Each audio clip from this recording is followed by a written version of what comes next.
Keeping a clean house is hard, but keeping a clean house with kids, now that's on a whole different level. Between the sticky fingers, toys everywhere, and spontaneous trash or breadcrumbs, I mean, that's a losing battle. But here's the good news. A clean, calm, and pristine home is possible even with the little rascals running around. Today, we're breaking down 12 science-backed, realistic methods and strategies to keep your house clean so it doesn't take your entire life. Let's start with the foundation of a clean home, which is clutter-free. Clutter isn't just a visual nuisance. It's mind-boggling, stressful, causes anxiety, so it's best not to have it. Research shows that excessive clutter can cause procrastination, excessive stress, anxiety, and mental fatigue. Now, in homes with kids, clutter can run amok, and here are a few simple habits on how to prevent them. Lead by example. I mean, it's one of the foundations, right? If your kids watch you clean and organize, they're gonna have a role model to live up to, and naturally they're gonna do it by themselves. But if you're a wreck yourself, your entire home's gonna be a wreck. Assign a place for everything. Whether it's socks, Legos, Play-Doh, and books, everything needs its assigned place. You could color code it, leave boxes open, and train your kids and label them to be able to store everything properly. Keep surfaces clear. Clutter is not only about physical disturbances, but it's also visual, hence why the mental disturbances that are caused by cluttered homes. So make sure to clear off your tables, counters, window sills, and whatever else you see. Use strategic storage. Remember to have baskets under benches, labeled bins in closets, and hammocks in playrooms so kids could go ahead and put everything away where everything is accessible and not too hard to do the objective, which is clutter-free home. The power of habit is key here, so make sure to make cleaning a routine at the same day, same time, and before any type of sequence. For example, set a 10-minute timer before dinner and lunch to make sure to clean. Your kids will be programmed. Habits are the backbone of a consistent clean home. Once it becomes a habit, it's not a burden, it becomes routine. It's just like waking up or brushing your teeth or even eating. Experts do say that habits form within 18 to 254 days, with an average around 66 days. So be consistent, and consistent. Also, establish house rules. You might want to write them down or make your little commandments at the house. For example, everybody cleans their own plate after dinner, and before bed, all the toys are put away in the hammocks. Use and implement the 2-minute rule, which is if it takes less than 2 minutes, do it, as Nike says. So for example, after making a sandwich, do the dishes. Throw away the trash immediately after. You take off your socks, put it in the bin. Once again, build routine habits. Structure.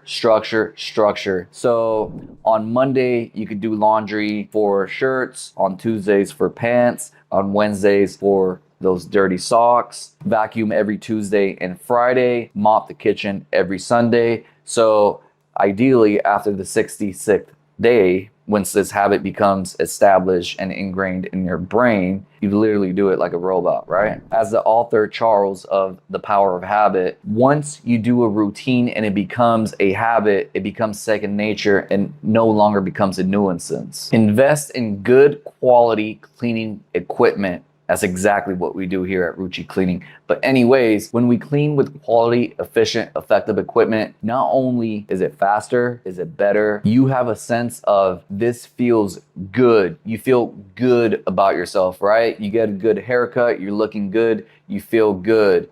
You get a nice clean shirt, feel good, you look good. Whereas if you spill coffee all over your shirt, you're not feeling too good, right? By the same token, when you have quality, effective, efficient cleaning equipment, you're just more likely to do the do because you have better equipment, feel good doing the process. The vacuum feels good in your hands. It's cleaner when you vacuum. The mop doesn't leave streaks on your floor. So you have a better end result and a better product, and therefore you feel better about yourself.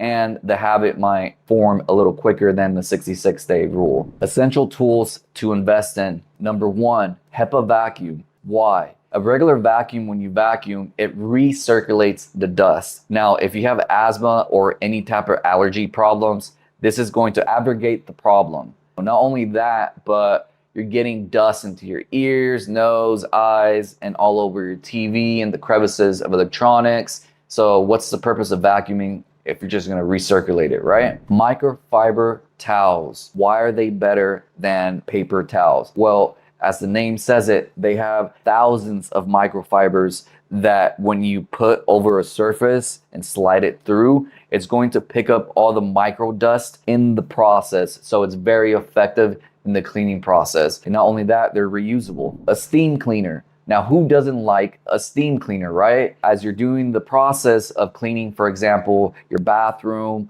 or your grout lines or your tile, it just makes it fun watching the steam come out. Not only that, you're not using chemicals, it's sanitized, effective, quick, and fun. Eco-friendly sponges. Cellulose sponges are fun, biodegradable, and clean, just as effective as a regular sponge, but most importantly, you're doing something good for the environment. Now, when the tough gets going, you want to use something more aggressive, and we're going to go ahead and get an abrasive scrubber. You can use this on when there's food stuck that's been left there. Maybe somebody didn't remember their habit and you have to go back and clean it, or in the bathroom to get the soap scum off, to get it off effectively. Choose quality chemicals. Avoid harsh chemicals with VOCs. If you already have respiratory problems, it's just going to make it worse. In addition to that, you don't want those harsh chemicals touching you. As we know, our skin is very absorbic, so anything that lands on it will hit your blood system. It varies per chemical and by how much, so always remember to wear gloves as well. Now, as parents, cleaning doesn't have to fall on our shoulders. We have kids growing up that need to develop very, very good habits. So therefore, we need to bring them in and bring in the fun with them. Now, I understand that kids vary in ages, so you're not gonna assign the same cleaning habits to a 2-year-old compared to a 7-year-old. So for 2-year-olds, what do? They play with their toys, so they have to put away their toys. Ages 4 to 7, they can start doing laundry, sorting it, maybe doing dishes. Ages 8 and above, they can start vacuuming, mopping, thoroughly cleaning the entire house, basically everything that an adult does. Why not? Why does this work? Cleaning together, ideally, number one, makes the family bond together in a group activity. This fosters relationships within each other, makes them stronger, and it makes everybody whole. It also gives children a sense of ownership of their own stuff. Don't believe me, believe the data. Psychologists have figured out that kids that participate in daily chores with their parents have better self-esteem, are more confident, and are more successful in life. Now, nobody wants to do anything for free, and habits are really hard to form if there's no reward. Hence, the cue habit reward system explained by The Power of Habit. And an effective and efficient way to create a habit is to have a reward at the end of the habit. By the same token, you can use charts with reward systems and a reward financial plan for your kids. For example, they do this chore, they do this chore, they do this chore, they earn points, a certain amount of points, they get rewards, there's different prizes. Get the idea? Implement organizational techniques. Disorganization is one of the reasons why homes get messy so quick and so bad. The more structure you have within organizing your home, rules, systems, the more effective and easier it is to maintain it. Once again, assign a place for everything. Make it a rule. If you want, you could create a handbook for it, label it, color code it,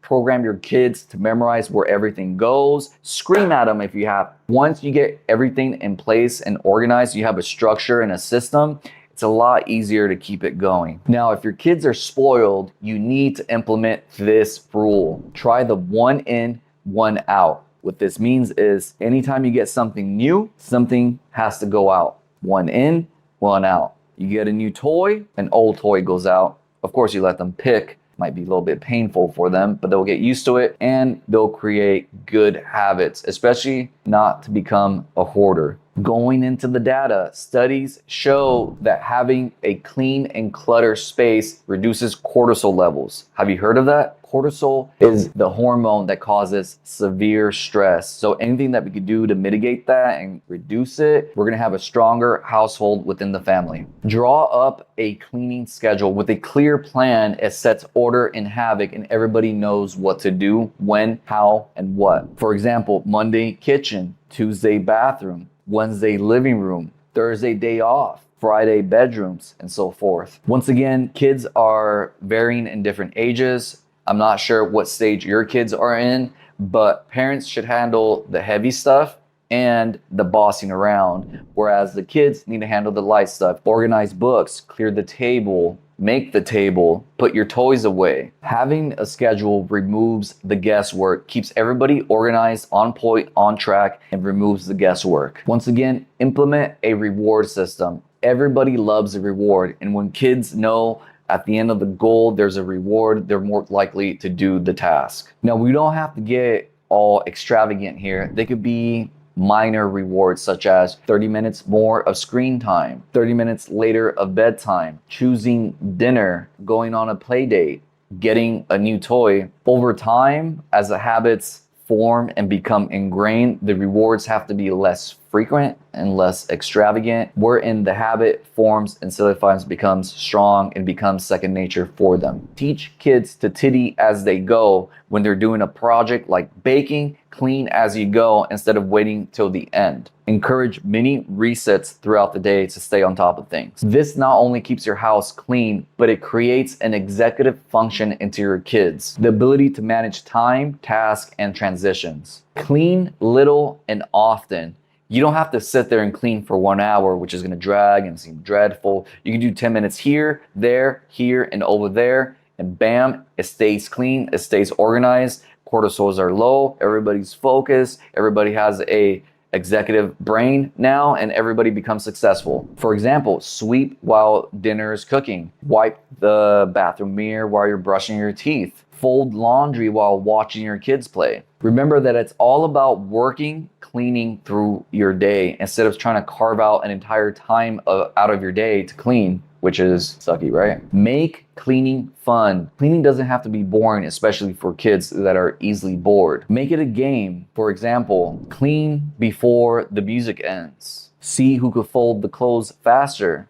Give stickers and points for completed chores. Just as we have our toys, kids need their toys. We could convert that into cleaning toys. Give them a cute little broom that's colorful. They're gonna enjoy cleaning. Give them a miniature vacuum, a kid's version of a microfiber cloth, colorful cleaning gloves. I mean, that's gonna make them feel special. And don't forget to praise their effort. Positive feedback is always a reward. It doesn't have to be monetary. It could always be a positive feedback that's going to help their self-esteem. Have realistic expectations. Your house doesn't need to be immaculate, perfect, the best one on the block. It just needs to be clean, clutter-free enough for you to be able to function throughout your day without being disorganized, discombobulated, have your cortisol levels rising out of the water.